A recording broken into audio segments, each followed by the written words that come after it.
১৯৭০-এর প্রথম দিকে বলিউডের চলচ্চিত্র জগতে রাগী যুবক হিসেবে জনপ্রিয়তা লাভ করেন এক অভিনেতা।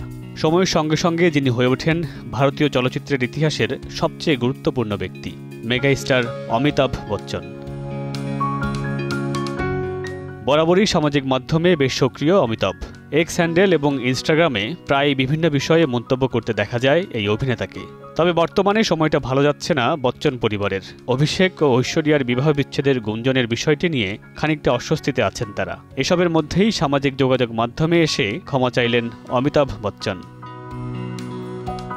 সম্প্রতি ইনস্টাগ্রামে একটি ভিডিও পোস্ট করেছিলেন তিনি, যার ক্যাপশনে ছিল, এখনও অগ্নিপথ থেকে পালিয়ে বেড়াচ্ছি, আমি এখন অগ্নিপথ থেকে কাজের জন্য দৌড়াচ্ছি।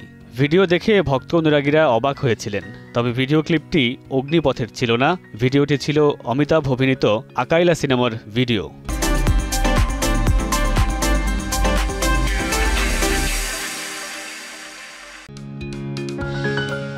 বিগ বির এই পোস্টের পর অনেকেই ভিডিওতে কমেন্ট করে জানানোর পর ইনস্টাগ্রামে পোস্ট করে ক্ষমা চেয়েছেন এই কিংবদন্তি অভিনেতা। পোস্ট করে ক্যাপশনে লিখেছেন, ক্ষমা চাইছি, ছবিটা অগ্নিপথের ভেবে ভুল করেছিলাম, ওটা আকাইলায়ের ক্লিপ, শুভাকাঙ্ক্ষীদের ধন্যবাদ।